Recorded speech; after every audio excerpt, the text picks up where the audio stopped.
The blizzard was pounding into her as she ran outside.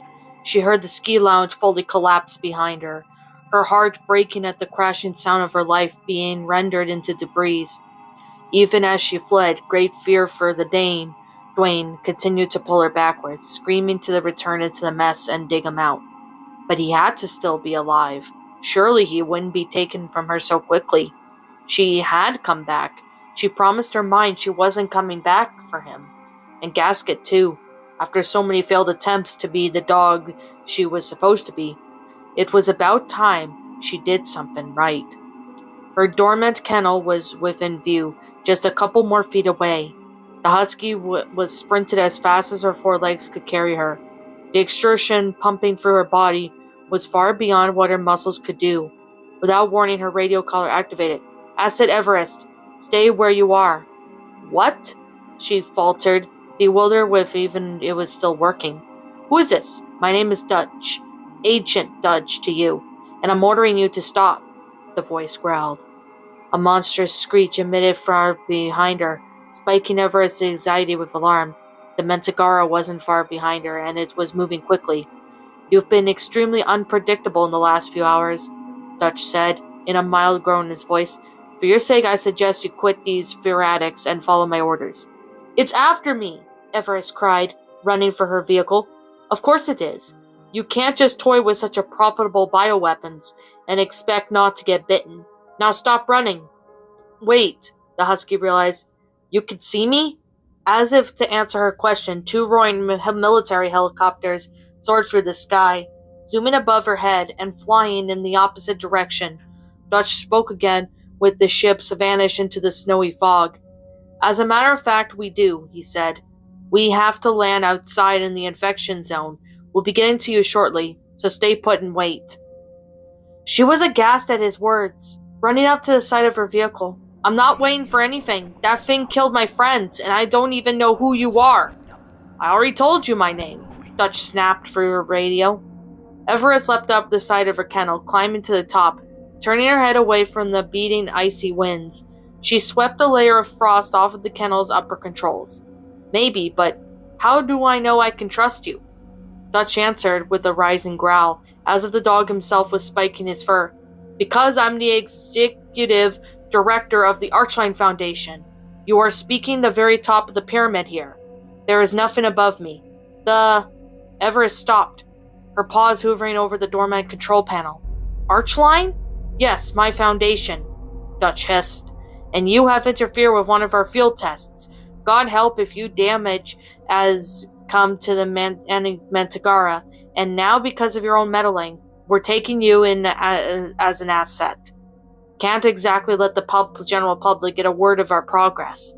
"You're insane. I'm not going anywhere with you." "You have no say in the matter, insect. Now follow my orders if you wish to stay alive." Everest never heard Dutch's sentence. She pounded for her life on the buttons, activating the machines that kept her kennel. The vehicle responded, emitted a low whirling noise as it worked, but the freezing temperatures had slowed its process. "No, come on already," Everest panicked, her body stiffening at the sound of the screeching roar behind her. The Mentagara scampered through the snow, leading with the snarled bare teeth, and using the lights of the kennel as beacon. It saw Everest long before she saw it, buying it a few seconds to ambush its prey. The husky whipped around to face the creature, watching it in horror as it sprinted for her.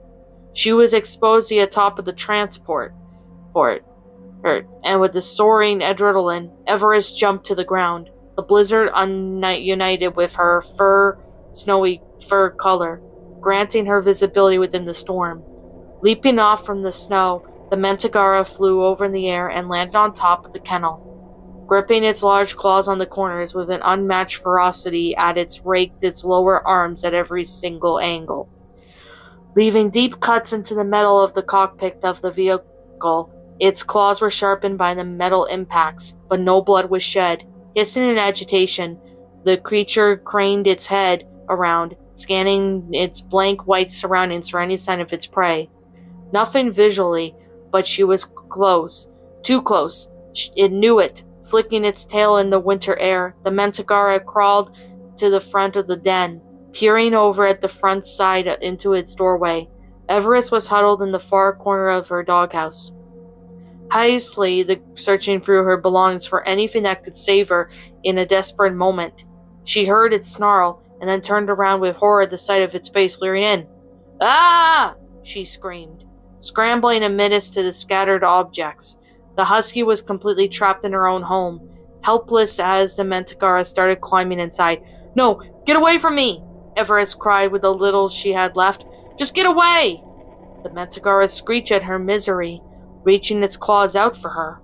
In an instant, a metal hatch slammed down in front of the entryway, crushing it into its tails. Searing pain soared through the creature, sending it to a wild frenzy as it jumped from its trapped limb. Everest covered her head as the monster flailed like an overturned roach, swiping and clawing in all directions. The floor underneath her came to life, a small platform lifting up the husky while the roof opened. Everest was quickly rising from the cockpit, and the kennel sporadically transformed into its hull shifted and extended. Looking down at the control panel before her, triumph elation suddenly spread through the husky at realization, saved by the snowcat. The kennel fully transformed into its vehicle mode, trapping all the entrances into the kennel with its alternative mechanisms until the Mantigara was firmly sealed inside. Like a fuming storm, the creature raged at its capture, slamming and pounding onto the walls with such a velocity that made the snowcat rock slightly. "All right," Everest brightened with resolve, gripping the controls. "Ice or snow, I'm ready to go." She stomped on the gas pedal effectively, flooring it with acceleration. Off she went into the blizzard, driving off from the ski lounge in incredible speed, speeding through the winter for her freedom. Everest slapped her paw on the radio controls. "Can anyone hear me? This is Everest of..." She paused. It's just me. This immediate emergency situation. I need your help." Nothing but static came through the other end, but the husky refused to give up. Steering her vehicle through the blinding frost, "This immediate emergency situation.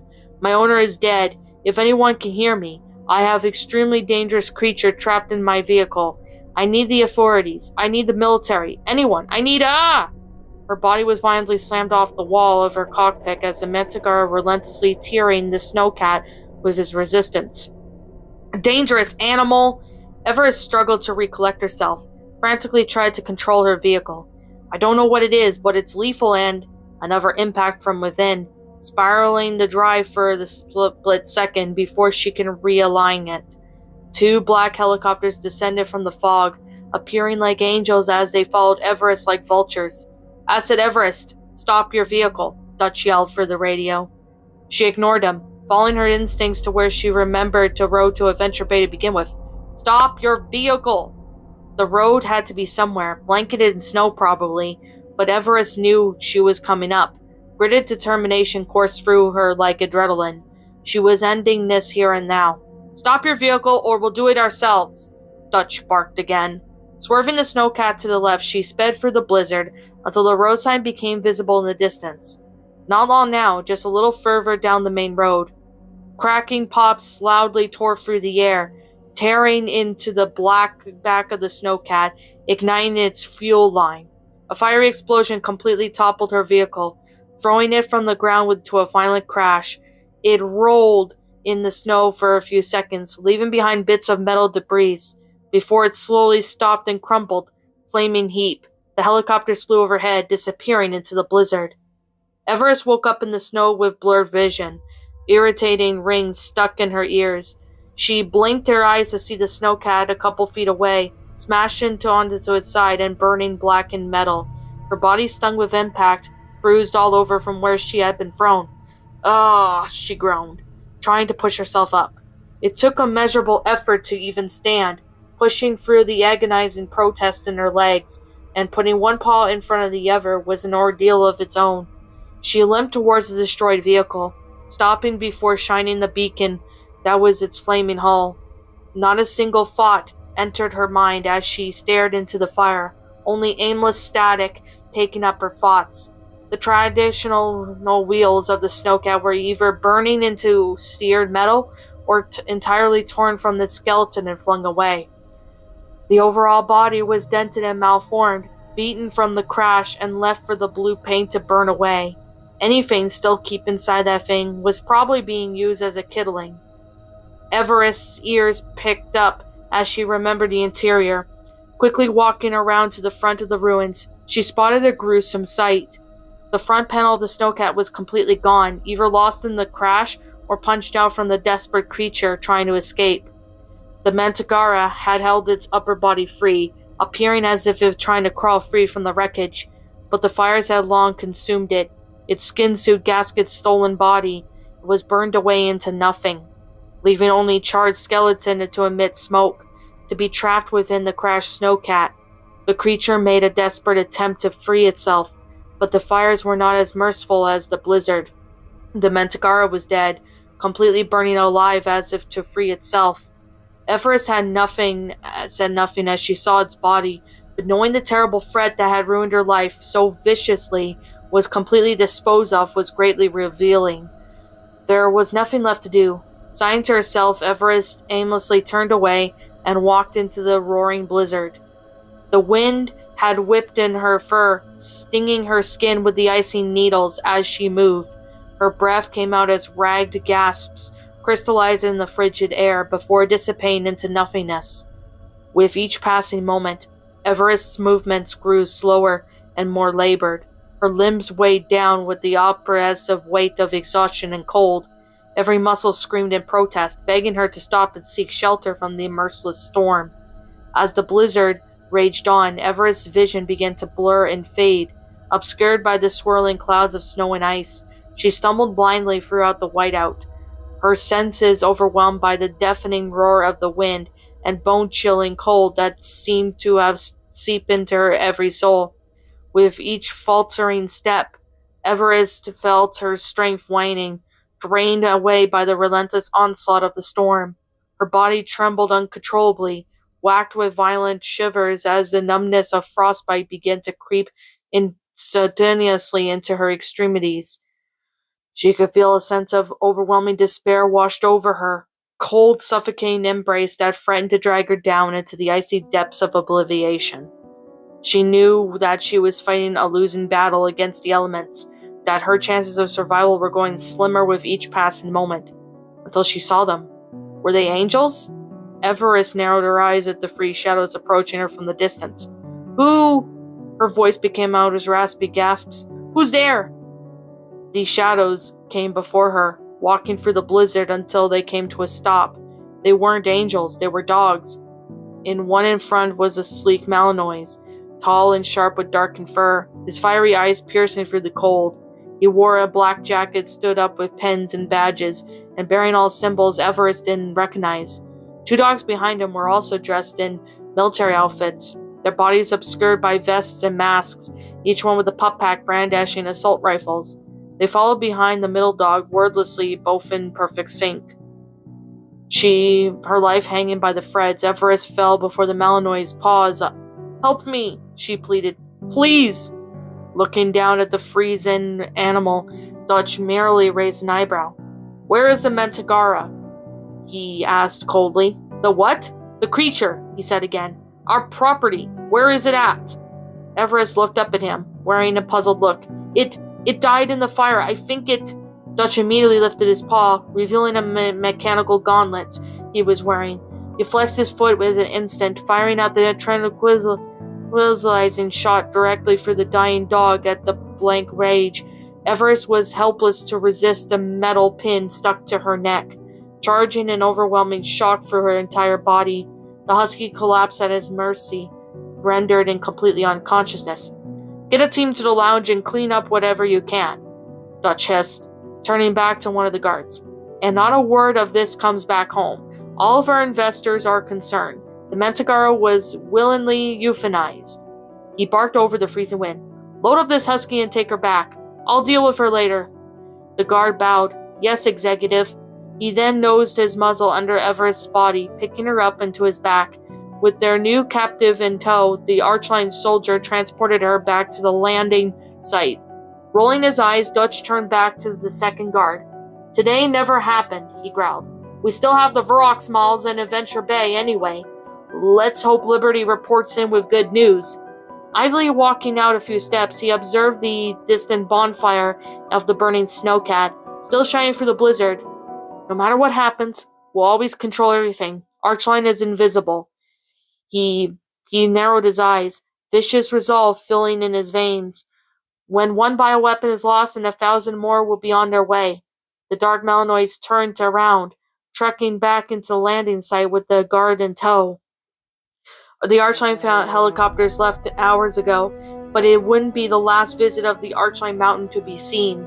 The substantial while later, another helicopter would poke through the clouds of the blizzard. This one, greener in color, would belong to a different fraction. The letters ACG were painted in white, brandishing the airship to its owners. It came to a slow stop, gently descending down before the collapsed debris that was once a giant ski lounge, landing in the snow with its engine shut off and the side doors open. 2 ACG soldiers jumped out, burying their paws in the snow as they landed. They were clad with the military gear, kept warm by the insulated coats worn over their armor, their pup packs firmly attached on their backs as they readied their assault rifles. But the soldiers broke formation as they walked to the site.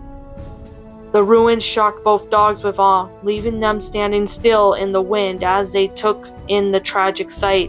They looked around from their position, set up a few machines, and scanned the premises with small devices. Once they were satisfied that there wasn't any direct threat, they nodded to one another and started digging through the rubble.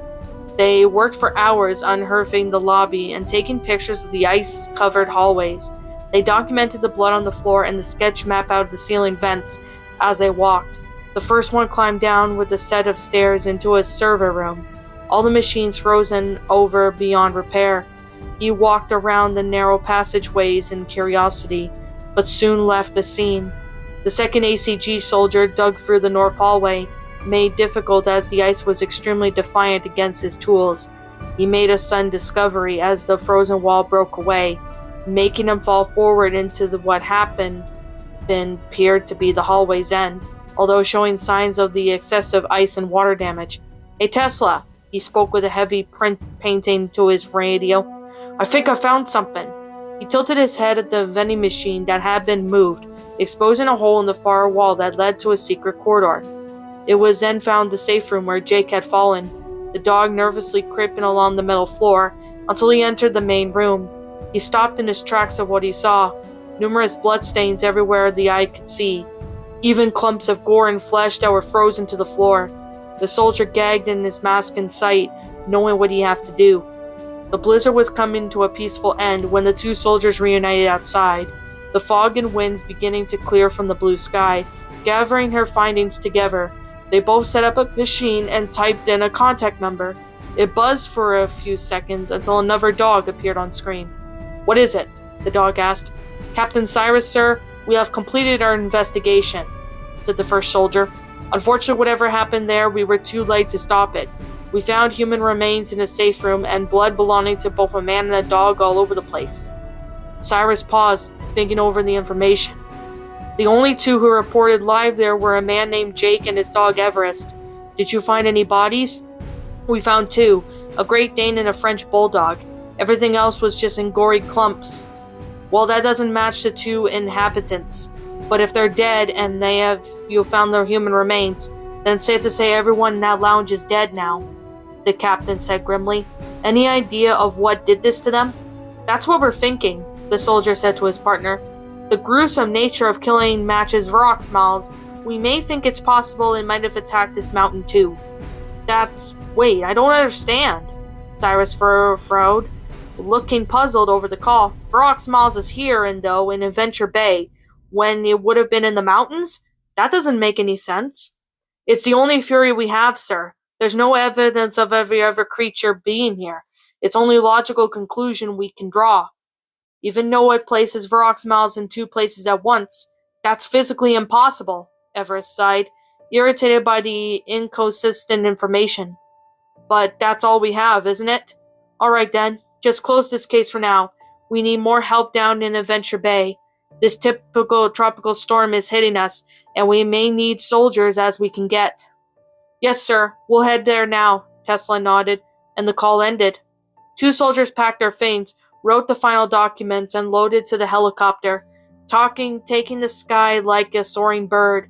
The squad flew away from the mountain, abandoning the broken ski lounge to its secrets. Jake and Everest were written off as dead, along with the 2 bodies of Dwayne and Hubcap to be taken to morgue.